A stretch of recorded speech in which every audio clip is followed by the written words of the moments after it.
This is the second time crisis standards of care has been activated in Idaho. The first time was back in September when health leaders activated the plan in the Panhandle district. Now, 10 days later, crisis standards of care was activated statewide on September 16th. As healthcare systems were overwhelmed by the amount of COVID-19 patients needing care, and by the end of the year, the state was free of crisis standards of care until today, Monday, January 24th, when health leaders announced the activation for southern Idaho, including Southwest District Health, Central District Health, and South Central District Health. So how did we get here? Over the last few weeks, cases have seen a sharp increase in hitting record high numbers. Just last Wednesday, Idaho recorded the highest number of cases in a single day, 4,537. And here you can see just how quickly Omicron has spread across the state. And on top of that, due to the high volume and surge in cases, there are nearly 37,000 positive test results that are still pending review and follow-up. The last time the state went into crisis standards of care, it was because of the surge in hospitalizations and spreading resources thin. But this time, health leaders say it's mainly due to staffing shortages and a nationwide blood shortage. Department of Health and Welfare Director Dave Jepson says the highly contagious Omicron variant has thrown us a curveball. Health leaders are continuing to ask the public for help by wearing a high-quality mask like an N95 mask in public places, get a vaccine or a booster dose, and stay home if you are sick.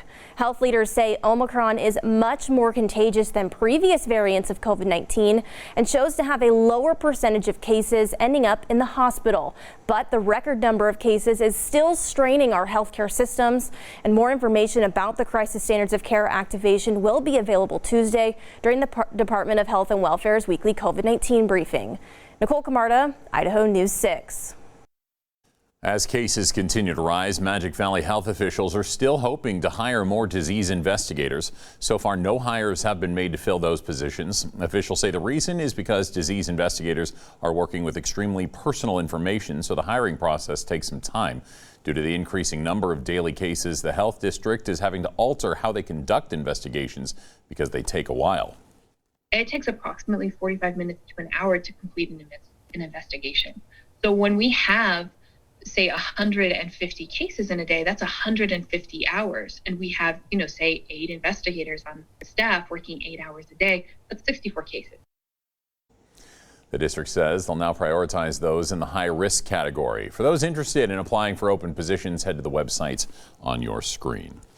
All right, let's go now to Frankie Canifines for our first check of the weather. And Frankie, where I was yesterday, the sun just decided not even to show itself, and I was very upset. Can we get it today? Are you sure you missed it? You did miss it? I was inside a lot, I guess. Yeah, you probably missed it. But do you know what was crazy? What's that? It was very, very brief, but in Meridian at least, it was almost like this is gross, but like when someone has dandruff and they kind of do this, it was kind of like that in regards to some snow that we saw fall, just a very, very light flurries that fell. My roommate, pulled me in and she goes, "Oh no, it's snowing." And I went, "Oh no, I didn't see it." But it was very, very brief. And that was the result of some of the snow showers that were pushing throughout some of the mountain areas that we talked about yesterday. So if you saw that, just know that's what kind of was happening. Anyway, here's a look at some of those current temperatures for you this morning, well into the 20s. Well into the teen single digits, though, in some places of our mountains. We're really anywhere from about nothing to 7-mile-per-hour winds this morning, so it doesn't seem like much. However, there's just enough cool air that we're seeing about a 5 to 8 degree impact in the Treasure Valley locations. We're seeing just little impacts in some of those mountain areas, but Haley is seeing an impact almost of 10 degrees because of some of the winds out that way. Now, today's forecast, we're only looking at a high of about 33 degrees, partly cloudy skies, pretty calm, pretty quiet. What we've seen really the past couple of days, the day planner tells us really we can expect to see sunshine for you, Matt. I told it, I said, come early for Matt because Matt might miss it. So as you leave work, Matt, you might see that sunshine. It should stick around until at least 4 o'clock, and then we'll start to see sunset, and then we'll rinse and repeat and go into tomorrow. Give that sky some head and shoulders as well, it sounds like. Thank you, Frankie. Highway 55 is back open this morning after another rock slide closed the road over the weekend. Now, this slide occurred in a different area from the rock slide that closed the highway last fall. Officials say experts assessed the stability of the hillside, and it's now safe for travelers. In Boise, police responded to 9 vehicle break-ins over the weekend with debit and credit cards stolen and used to rack up $12,000 in purchases. The thefts happened across the city. with 2 in Catherine Albertson Park and Optimus Field. Officers want to remind you not to leave your purse or wallet in your vehicle or only take the essentials with you when you head out. This weekend's burglaries are still under investigation. I'm John Matteries. More grocery items getting smaller this year, and you might not have even noticed it. That story coming up. And what's behind a mural? Is it art, or can it have real value for a community regardless of its size? Up next, we look at the unexpected power of a few painted walls.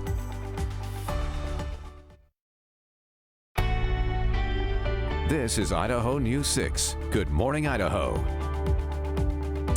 Welcome back, all.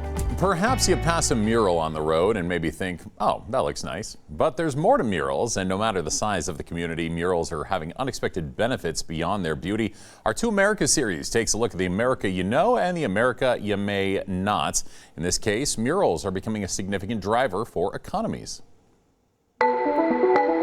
We are told big cities and tiny towns share little, but the common threads can often surprise, like the impact in both of art on a wall. We have a waiting list that's like thousands of people waiting to have art. Jane Golden is the head of Mural Arts Philadelphia. One of America's oldest cities, was one of the first to see a true movement for murals on its streets. Now, to drive through Philadelphia is to be rewarded with a 12-mile quilt of culture. That experience of people's lives who felt like, you know what, where's my story, is now throughout our city on giant walls. Cities nationwide have used public art for real impact. In Indianapolis, a cultural trail featuring heavy investment in art has boosted nearby property values by $1 billion. In Cincinnati, an illuminated art installation has improved safety on a popular walking trail. A Los Angeles arts agency found that putting murals on one boulevard raised business revenue by 5 to 10%. Back in Philly, Mural Arts runs programs for those newly returned from jail to emerge through art. But what do murals mean to towns of a few hundred? Now we're up to about 40 large-scale murals across Tennessee.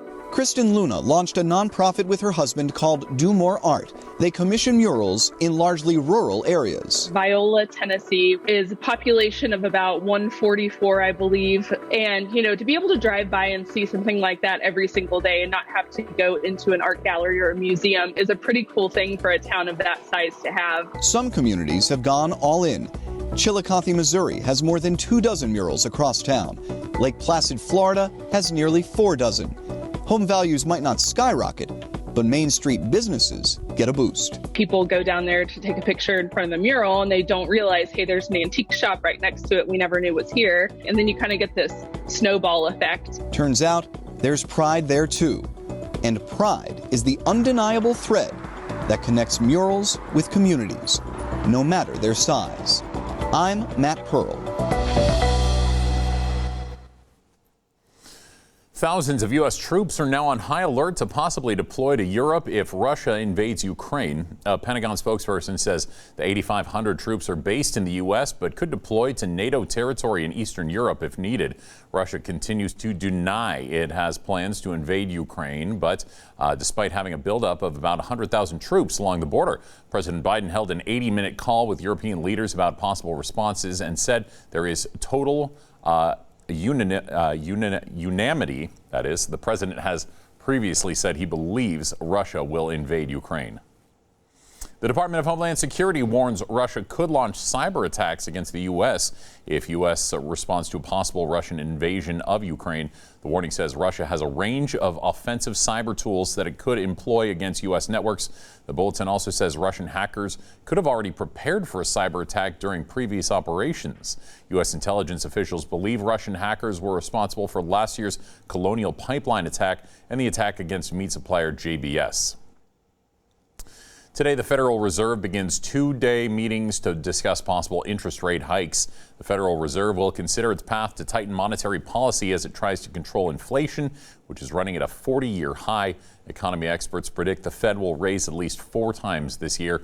The importance of the meeting that starts today will be how the Federal Reserve describes its actions and the state of the economy. Experts do not expect an interest rate hike announcement when the meetings end tomorrow afternoon, but do expect a hint of when the first rate hike will happen.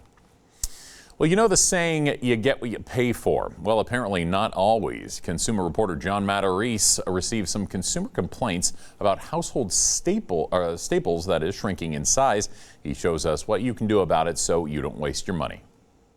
We all know about grocery inflation, but for 2022, we're seeing more shrinkflation, higher prices combined with smaller products. I would say bags of chips. The bag is probably the same size, but what's in it is a lot smaller. Michelle Vogel agrees. Yeah, they feel like they're more air, but the kids love them, so. Cereal boxes are smaller than they used to be. Juice used to be sold in 12-ounce cans. Now most are 11.5 ounces. But juice drinks are just one of many products in the store that have gotten smaller in recent months, and you might not have even noticed it. There's almost no category of product except eggs, maybe, that hasn't been downsized over the past years. Consumer advocate Ed Dworsky is publisher of Mouseprint.org. Mouseprint says in just the past few months, some Crest toothpaste has downsized. Crest 3D White went from 4.1 ounces to 3.8 ounces. Dworsky says fun-sized Milky Way bags have shrunk from 11.24 ounces to 10.65 ounces. So there's less fun in every bag. He says Gain detergent is not gaining any weight,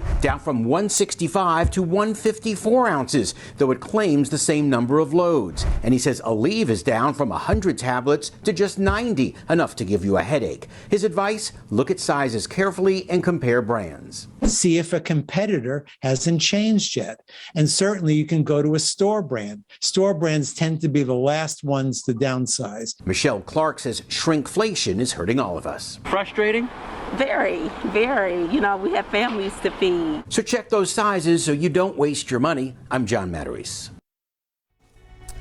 Time now is 5:15. Here's a live look at Boise from the Bronco Motors Hyundai Tower Cam sitting on top of the Grove Hotel. When we return, Frankie Catafaias has your full forecast. This is Frankie Catafaias with the Idaho News 6 forecast. Well, good morning, Idaho, and happy Tuesday. Starting off this morning with a live look at downtown Boise, showing us, well, pretty favorable conditions this morning. We can see just on the horizon, we continue to see some of those low-level clouds, maybe even some fog in certain areas, but really not looking all too bad. 27 degrees is that current temperature. We do have a wind out of the southeast at about 5 miles per hour, but visibility is clear and we will take it. However, feels like temperatures, they're looking a little iffy in some places. Now, we're seeing only about a 5-degree impact in places like Boise, but we're seeing in places like the Haley area, we're really anywhere from about 5 to 8 degrees difference because of some of the winds moving out that way. And we'll see about a 5-degree difference across most of the Treasure Valley as well. Now, visibility is looking good in Boise. It's looking a little impacted in Ontario by just about a couple miles. But as you start to head further west, we're seeing conditions much better than yesterday. We're clear in Twin Falls and Gooding, but we're at about 3 miles of visibility over in Mountain Home. Now, here's a look at what's been happening kind of behind the scenes. This is that future clouds and precipitation. You can see that a lot of cloud coverage just continues to just accumulate just off the coast of the Pacific Northwest. It's making this way almost just kind of like, hey, buddy, what's going on? Just kind of going around the state. Now we're going to start to see a break in the inversion, and we're going to start to notice that some of this moisture that's up here towards Alaska is going to have a little bit of an opening to start peeking through, setting us up for Monday to have some of that snow that we're expecting here in the valley and some of our mountain locations. Now going back to today, here's a look at some of the high temperatures that you could expect, very similar to yesterday. I mean, basically the same day. We're just seeing a little bit maybe more sunshine in some areas, not seeing some of those snow showers and those higher elevations. Instead, sunshine as well. 30s across the board unless you're going to be in Riggins. You can probably repeat it after me at this point. We're going to be in the 40s. If you head over into the east central mountains, we're looking at sunny conditions, temperatures well into the mid to high 20s. And then moving over into the Magic Valley, we're seeing conditions again very similar to yesterday. Those temperatures going to be anywhere into the 20s with morning clouds, afternoon sun. Now, the snow, I said the word. I said the S word. It's coming. It's coming on Monday. It's coming at the end of the month. So we're kicking off the end of January, or I guess kicking off the new month, ending this month with some snow. Here's a look at Tuesday, February 1st. By now, so at this point, so Monday's the 31st, we go Tuesday, the 1st of February, you'll see that we have about 3 to 4 inches expected in those west central mountains and about 3 to 5 inches over in those east central mountains. And pushing into Thursday, we'll see that we may get maybe an inch or two in some other places, but for the most part, not a bad start, especially when we've had very dry conditions over the last week or two. So here's a look at that Treasure Valley extended forecast. You just enjoy all of this stagnant sunshine sunshine while you can, you know, the predictable weather while you can, because there it is on Monday, that 30% chance. Not going to be a huge snowstorm here in the valley. It's not going to be anything crazy, but still something, and something that could delay you in the morning. So again, like I said, enjoy the sunshine while you can, and these predictable temperatures while you can. The time now is 5:21, and coming up after the break, there are some changes in store for a classic Valentine's Day treat. So we're going to show you in today's trending news. But first, let's go ahead and show you today's school lunch menus.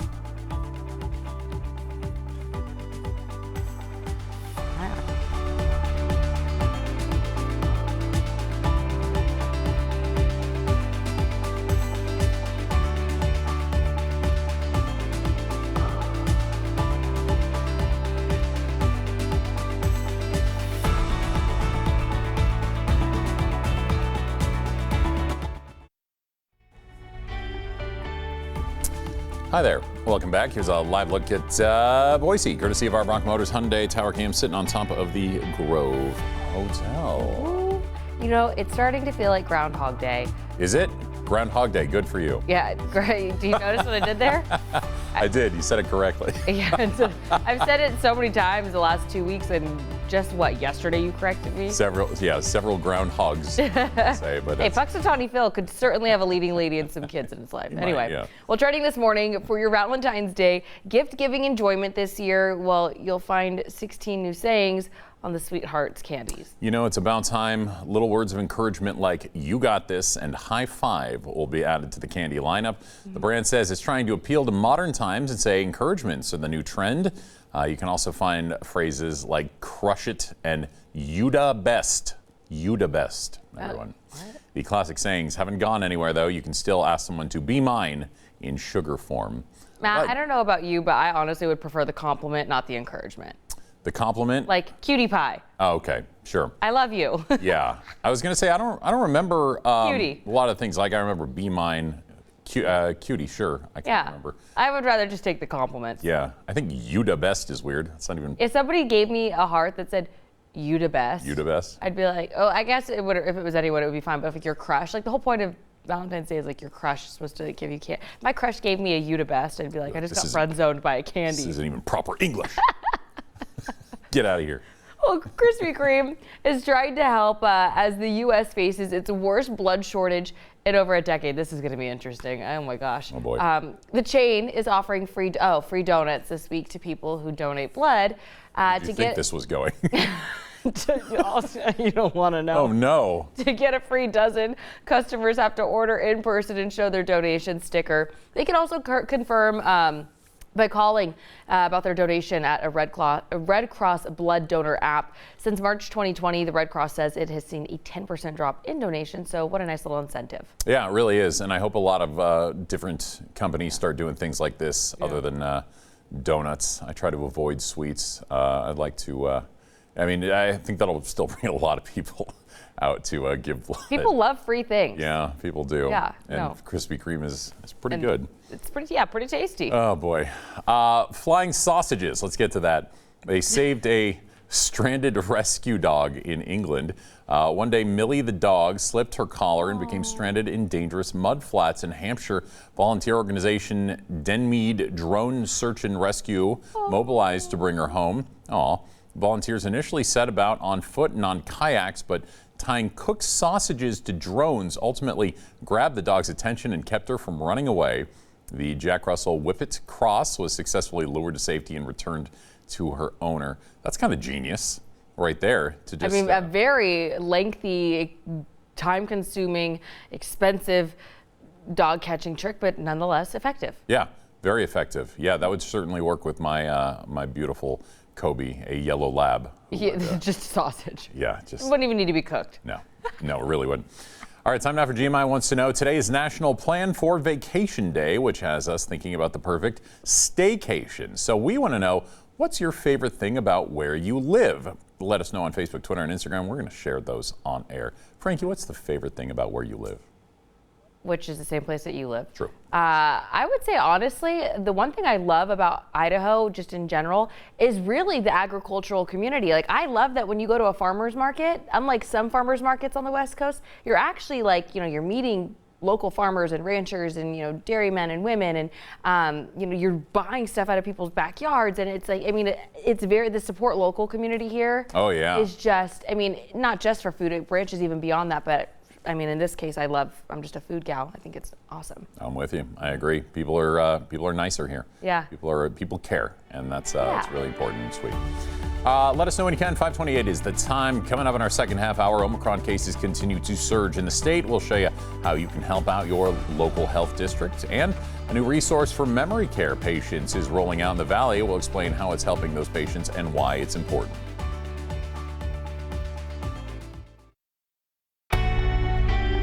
This is Idaho News 6. Good Morning, Idaho. With Kristen Scolvera, Matt Sizemore, and Frankie Katafias. It is indeed. Good morning. Welcome back to Good Morning Idaho here on this Tuesday. I'm Matt Sizemore. Kristen Scolvera is off today. Thanks for joining us on Channel 6 Roku or wherever you might be streaming us.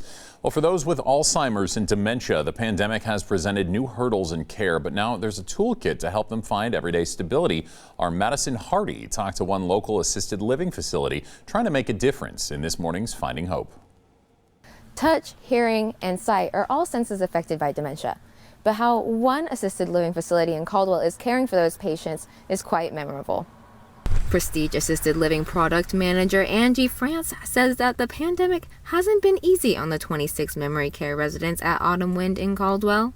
We find that our memory care communities, have really gone through a lot during the pandemic. It's kind of hard to have those kind of lockdowns. To help both staff and families with residents in memory care, Prestige Assisted Living created DIY toolkits with items to stimulate people with dementia. Dementia and Alzheimer's affects all different aspects of a person, whether it's their vision, their hearing, their touch, the way they walk.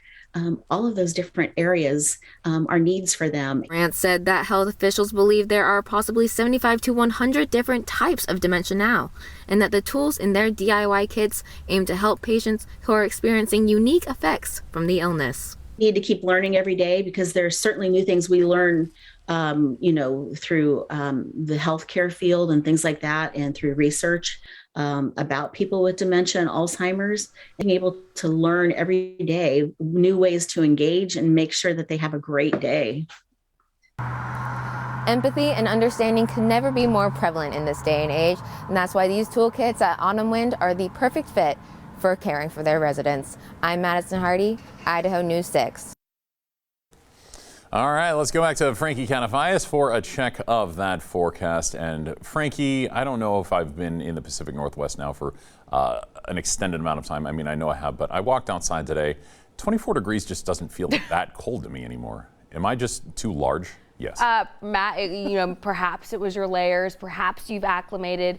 Perhaps you just didn't feel like a bitter cold wind in your face, because 24, 25 degrees, it can feel pretty cold. I mean, that is below freezing. But perhaps you just got lucky. Who knows? I can't tell you why you feel that, but it is. Maybe it's the layers. This is why I emphasize, though, every single morning the importance of packing your layers, because you really won't feel much of an impact if you're prepared. That being said, if you're heading out to the bus stop this morning, be like Matt. Pack your layers. Maybe 25 won't bug you. Heading home, 32 certainly won't bug you if 25 doesn't. We are seeing some very light winds, though, so it might make it feel just a little bit cooler outside this morning. So just at 25, I mean, it might feel closer to 20, almost hitting the high teens. Now, here's a look at your fresh air forecast for today. We're looking at partly cloudy skies really for most of today. We'll see our high temperatures really not exceeding that 32, 33 degree range. Now, looking at that 10-day future weather forecast, we are looking that at Monday we have a snow coming our way. We'll have a little bit of a dry pattern, but then we'll see some more precipitation heading our way. It will be bringing some fresh snow to our ski resorts, and I'll be telling you how much a little bit later.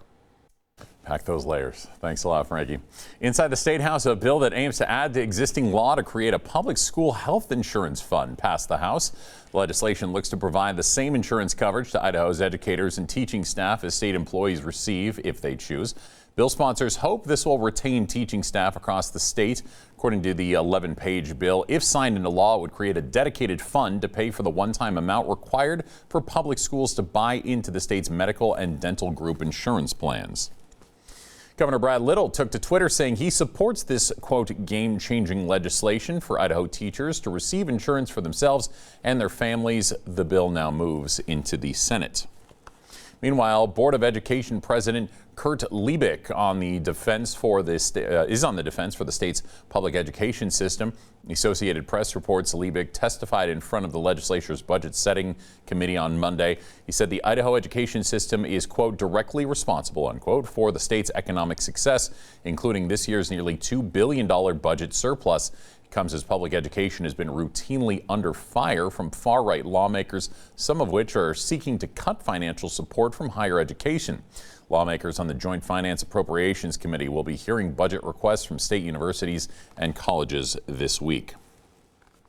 Governor Brad Little's Leading Idaho plan calls for investing $75 million into caring for Idaho's veterans. The Idaho Division of Veterans Services operates state veterans homes in Boise, Pocatello, and Lewiston, with one more being built in Post Falls. These funds will enable renovations that will provide every veteran in the home to have their own room and bathroom. New HVAC systems will circulate air, and antimicrobial surfaces will make the home safer against infectious diseases like COVID-19. So it's been tough. It's been very, very hard, not just on our residents that live in those homes, but also our skilled nursing staff and the folks that work in those homes. I mean, they're heroes. The amount of extra work that they've put in and the level of care that they have to take to keep COVID out of those homes is extensive. The VA will provide funding for 65% of the renovations, but the state has to provide the other 35%. That's where the $75 million comes from. If approved by the legislature, this would be the largest investment in veteran care in Idaho's state history. As the Omicron variant continues to spread throughout the Magic Valley, the South Central Public Health District has been looking to hire more disease investigators, which we discussed in a report last week. I caught up with health officials to see how the search has been going.